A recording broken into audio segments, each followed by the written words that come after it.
उन सबको एक अच्छे से मेहमान नवाजी करके आप लोग दिखाइए, ताकि बार बार उन लोगों की भी इच्छा हो कि हाँ आए, स्टॉल लगेगा, व्यवसाय बढ़ेगा, लोगों के लिए काफी रोजगार के साधन उपलब्ध हो पाते हैं, लोगों को मौका मिलता है। तो ये काम तो होता रहे। लेकिन अभी सोनपुर मेले में जो आने का मौका मिला है और जो छपरा सारण जिले का जो विकास जिस हिसाब से होना चाहिए, कई माननीय विधायकों ने इस सवाल को उठाया कि भाई इस तरह का काम होना चाहिए। कई लोगों ने बताया कि क्या काम हो रहा है। तो हम आप सब लोगों से यही कहना चाहते हैं, ये महागठबंधन की सरकार नीतीश कुमार जी के नेतृत्व में जो बनी है, आदरणीय लालू जी का जो आशीर्वाद है, और सब लोग मिलकर के जो समाज में अंतिम पैदान पे खड़ा जो समाज है, जो बैक बेंचर ऑफ सोसाइटी है, उस गरीब परिवार को हम लोगों को मुख्य धारा में लाने का काम करना है। और एक साल से कुछ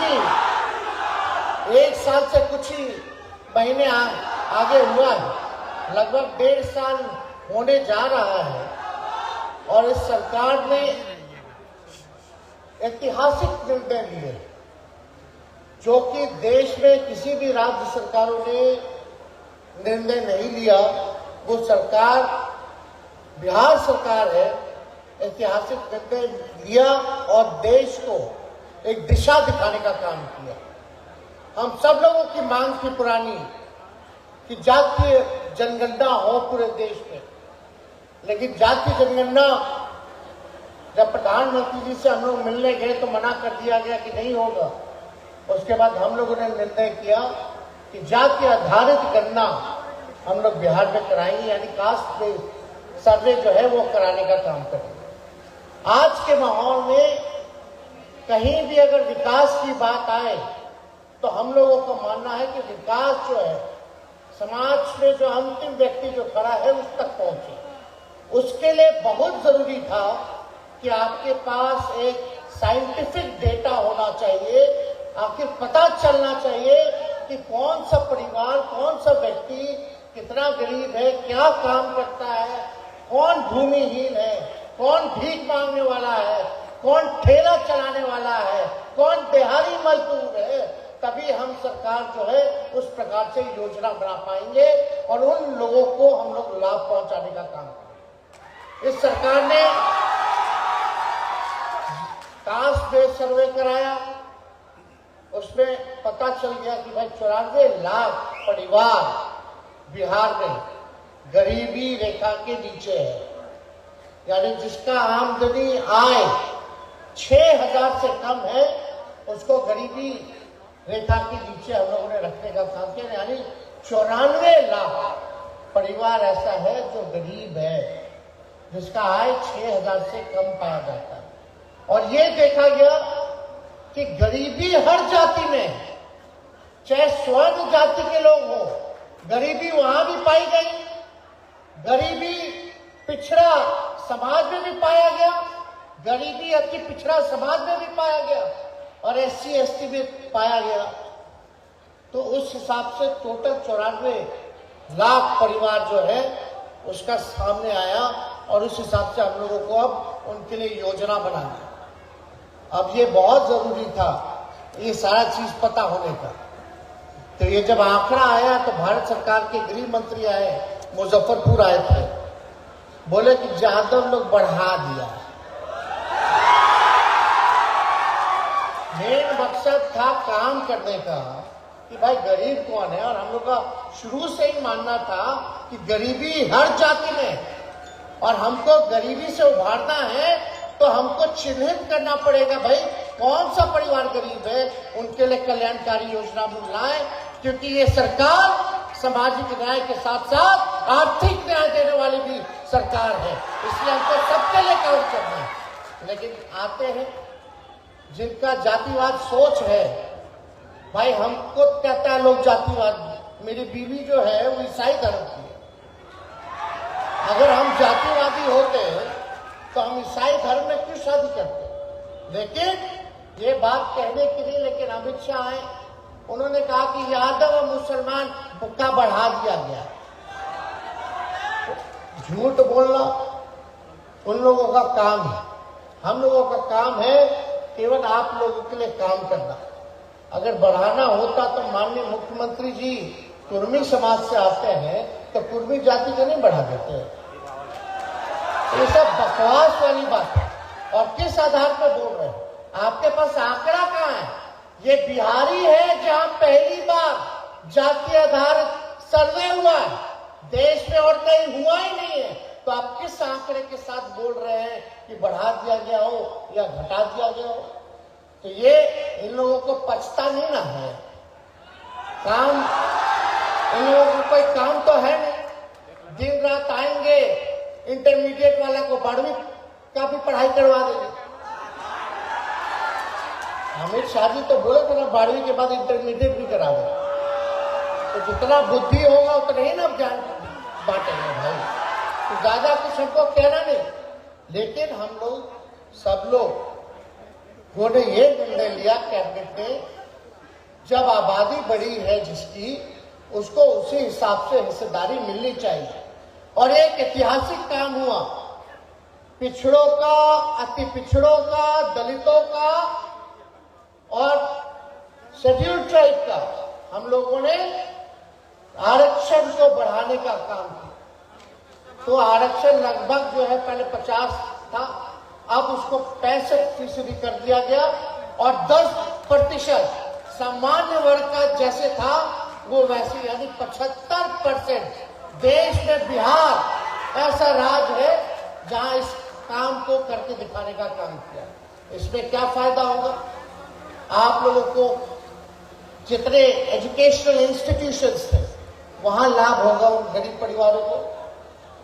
नौकरियों में, बहालियों में आरक्षण हो जाएगा तो उन लोगों को फायदा होगा।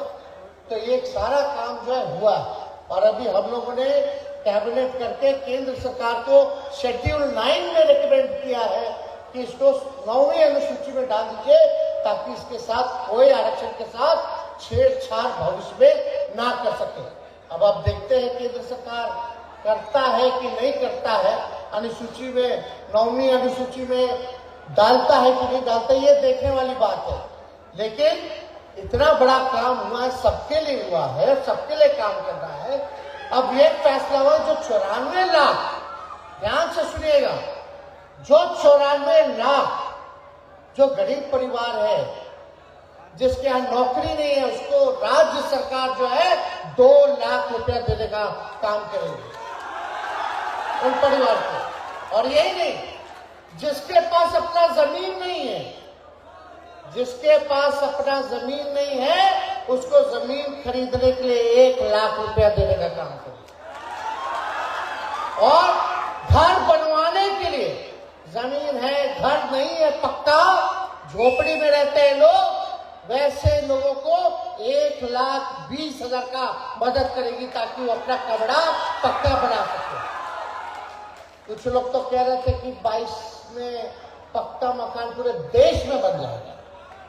जरा पूछिए 22 तक बना कि नहीं बना। हम लोगों ने तो सर्वे कराया तो इतना परिवार गरीब रहा। अरे भाई, इसीलिए ना अब यही ना मुख्यमंत्री जी हम लोग कह रहे हैं कि 2.5 लाख करोड़ रुपया खर्च होगा। लोगों, कोई भूमिहीन नहीं रहेगा, सबका पक्का मकान रहेगा, रोजगार के लिए, मदद के लिए 2 लाख रुपए मिलेगा। तो यानी राज्य सरकार पे अगर ये काम हम कर रहे हैं तो 2.5 लाख करोड़ का खर्चा हम लोगों के पास आएगा। अब हम लोग यही कह रहे हैं कि केंद्र सरकार से हम लोग विशेष राज्य का सहायता मांग रहे हैं, मांग कर रहे हैं कि आप दे दीजिए। अगर बिहार सरकार अपने बलबूते करे तो 50,000 करोड़ रुपया हर साल लगेगा, यानी 5 साल में ये जाकर के काम पूरा होगा। और अगर सहायता, हमको विशेष सहायता मिल जाएगी तो 2 साल में गरीबी जो है वो खत्म हो जाएगा बिहार से। तो वो मदद चाहिए हम लोगों को। तो इस काम में हम लोग चाहते लगे, लेकिन जो भी योजना होता है केंद्र सरकार का, पहले होता था 19 to 10, 90% वो अपने योजना का देते थे, 10% राज्य सरकारें देती थी। अब क्या हो गया है, ये नाम बदल दे रहे हैं योजना का और राज्य सरकारों पर बोझ डाल दे रहे हैं। अब तो ऐसा हो गया कि 50% उनको देना पड़ता है और 50% राज्य सरकार को देना पड़ता है। तो हम लोग तो यही कह रहे हैं कि जो राज्य का हिस्सा है वो कम हो जाए, क्योंकि आपका योजना है, आपका केंद्र का नाम होता है, हर चीज आप करते हैं, लेकिन पैसा हमारा लगता है, नाम आपका होता है। तो कम से कम इस हिसाब से काम होना चाहिए। तो ये काम तो हो ही गया। और पिछला चुनाव में तो हम लोग वादा किए थे, अभी सुमित बता रहे थे कि भाई नौकरी तो जरूरी है, सबको मिलना चाहिए सरकारी नौकरी जो है, लेकिन इसके लिए क्राइटेरिया है, हर चीज है, एग्जाम होता है, परीक्षा होता है, बहाली निकाली जाती है। बिहार ऐसा पहला राज्य है पूरे देश में, एक राज्य आप नाम बता दीजिए जहां एक साथ 1,25,000 को नियुक्ति पत्र बांटा गया हो। एक राज्य बता दो, अभी 1 साल ही हुआ है, और उससे पहले 70,000 बहाली पुलिस में हुआ था, जो 10,000 नियुक्ति पत्र एक साथ हम लोगों ने बांटा था मुख्यमंत्री जी के नेतृत्व में।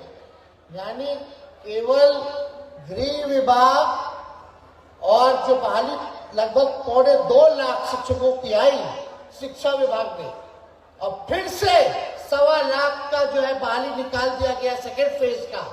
तो समझिए कि लगभग 3 लाख तो ऐसे केवल 2 विभाग में हो गया। अभी तो स्वास्थ्य विभाग बाकी है, स्वास्थ्य विभाग है मेरे पास, उसमें काम चल रहा है, पब्लिक हेल्थ कैडर ला रहे हैं, 1,60,000 उसमें हम लोग बहाली निकालेंगे। तो हर जगह अगर मिला लीजिए तो 2 साल में लगभग 5 लाख लोगों को सरकारी नौकरी दिया जाएगा। अभी हो गया लगभग 2.25 लाख के आसपास। तो आप समझिए कि ये 1 साल में इतना नौकरी मिल रहा है। आप सुन लो, 1 साल में 2 करोड़ कौन लोग दे रहा था, कहां गया 1 साल में 2 करोड़? तो हमको तो इस पे कोई विषय में कुछ कहना नहीं है। हम लोग कलम बांटने का काम करते हैं, वो लोग तलवार बांटने का काम करते हैं। आप लोगों को तय करना है कि कलम वालों का साथ दोगे कि तलवार वालों का। अरे हम लोग कलम बांटेंगे तो आप लोग समझ रहे हैं ना। बहुत लोग बोलता था भैया अपना तो शादी कर लिया, बच्चा हो गया, अब हमने के कब रोजगार मिले कि हम भी शादी करेंगे। अभी अवसर मिला है, बहुत लोगों का नियुक्ति पत्र मिला है, अब लोग भी शादी कर ले। तो आप लोग सब लोग समझ रहे ना, चटपट वाला सरकार है, फटफट काम होता है यहाँ। तो इसलिए आप सब लोगों से यही कहना है कि हम लोग इस दिशा में काम कर रहे हैं, और 5 साल ये पूरा सरकार हम लोग करेंगे, और जो 10 लाख सरकारी नौकरी का जो वादा किया था, वो वादा नहीं बल्कि प्रण है, उसको हम लोग पूरा कर करके दिखाने का काम करेंगे। और 10 लाख ऐसा व्यवस्था कराया जाए ताकि लोगों को रोजगार जो है उपलब्ध हो पाए। तो ये काम हम लोग सब लोग कर रहे हैं। अब बताओ, छपरा में लालू जी ने तो दिया ही था, रेल कारखाना दिया, जेपी यूनिवर्सिटी दिया। पिछले बार हम मुख्यमंत्री बने थे तो उसी टाइम डबल डेकर जो है शहर में छपरा में हम लोग दिए। अब कुछ दिनों बाद ही हम लोग छपरा मेडिकल कॉलेज अस्पताल का उद्घाटन करने जा रहे, लगभग तैयार हो चुका है। हर जगह बाईपास दे दिया गया, सड़कों की स्थिति जो है बेहतर हो चुकी है, और हम लोग कोशिश कर रहे हैं कि लोगों का इलाज हो, लोग जो है पढ़े लिखे, शिक्षा की व्यवस्था सुधरे। अब इतना शिक्षकों का बहाली होगा तो क्वालिटी ऑफ एजुकेशन, शिक्षा में गुणवत्ता होगी।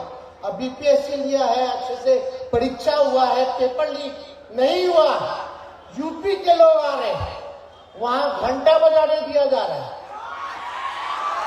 और यहाँ आकर के लोग अपना रोजगार पा रहे हैं, नौकरी पा रहे हैं। अब या तो घंटा बजाने से कुछ होने वाला नहीं है, दिन भर घंटा बजाएंगे तो भगवान भी आपका सहायता नहीं करेगा।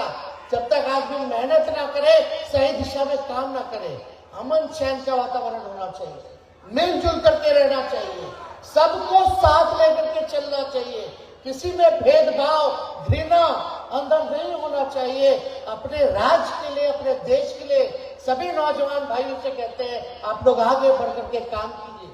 और इस दिशा में हम लोग सब लोग चाहेंगे कि अब इतना इंफ्रास्ट्रक्चर दे दिया गया, मेडिकल कॉलेज है, अस्पताल है। पहले 300 दवा मिलता था, हम आए तो 600 दवा हम लोग बोले कि मुफ्त दिया जाए पेशेंट्स को। किडनी ट्रांसप्लांट हो रहा, उसके बाद का दवा भी हम मुफ्त कर दिया गया। अब देखिएगा सारा काम साफ सफाई अस्पताल में हो रहा। हो सकता है बहुत जगह बाकी होगा, बहुत जगह बेईमानी कर रहा होगा, तो उसको छोड़ा नहीं जाएगा। हम लोग रात के अंधेरे में जाके पकड़ेंगे, उसकी चिंता नहीं करनी है। लेकिन हम लोगों का एक ही मकसद है कि बिहार को आगे ले जाना है, बिहार को अव्वल राज्यों में हम लोगों को पहुंचाने का काम करना है, ताकि हम सब लोगों का सीना जो है, माथा जो है ऊंचा रहे हमेशा, और कोई हमें गलत नजरिए से ना देखे। तो इसलिए आप सब लोग यहाँ, सारण की जनता सब लोग यहाँ आए हैं और जल्दी हमको भी आना है। यहाँ बाबा हरिहरनाथ का आशीर्वाद लेने कुछ दिनों पहले ही लालू जी और हमारी माता यहाँ आकर के आशीर्वाद लेके गए हैं, और हम भी आएंगे अपनी बेटी कात्यायनी के साथ और अपनी आप लोगों के भौजाई के साथ। तो इसलिए आप लोग मिलजुल करके रहिए, कमजोर वर्गों को, गरीबों को सीने से लगा के रखिए। बताइए जितने हमारे साथ यहाँ लोग हैं, अगर आप मेरी बात को मानिएगा कि नहीं मानिएगा बताइए। अगर मानोगे तो तुम लोग हाथ उठा करके बताइए। जितने कमजोर वर्ग हैं मिलजुल करके रहिए, दंगा फसाद वालों से दूर रहिएगा, मिलजुल करके रहिए। समझे, कलम मिला है तो खुशियां आई है घर में, लोग खुश हैं। लेकिन जहां तलवार बांटा गया है वही नौजवान दंगा फसाद में आरोप में जेल में बंद है, पूरा परिवार का खुशी छिन गया। इसलिए आप सब लोग मिलजुल करके रहिए, एक रहिए, गरीबों को सीने से लगा करके रखिए। उनके उत्थान के बारे में भी आप लोगों को सोचना पड़ेगा। कोई कमजोर वर्ग का है, किसी जात में भेदभाव नहीं करना है, सबको साथ बना करके ले करके चलना है। बुझा लगे ना बुझाता है, एकदम रहिएगा कि नहीं रहिएगा। इसके बाद तो प्रोग्राम इधर होता ही रहेगा, 1 महीना तक चलेगा। चलेगा कि नहीं चलेगा? शांति से अनुशासित हो करके इस मेले का लुत्फ उठाने का काम कीजिएगा। देखिएगा इधर उधर से शिकायत ना आए भाई। तो आप सब लोगों को तहे दिल से हम धन्यवाद करते हैं, आप सबको शुभकामनाएं देते हैं, बधाई देते हैं। और यहाँ के जिला प्रशासन और जितने विभाग के लोग यहाँ जुटे थे उन सब लोगों को भी हम धन्यवाद देंगे, सभी अधिकारियों को धन्यवाद देंगे। आप सब लोगों का तहे दिल से धन्यवाद, और अपनी बात को हम यही विराम देते हैं। जय हिंद, जय बिहार, सोनपुर की जनता जिंदाबाद। माननीय मुख्यमंत्री के ओजस्वी भाषण के बाद उद्घाटन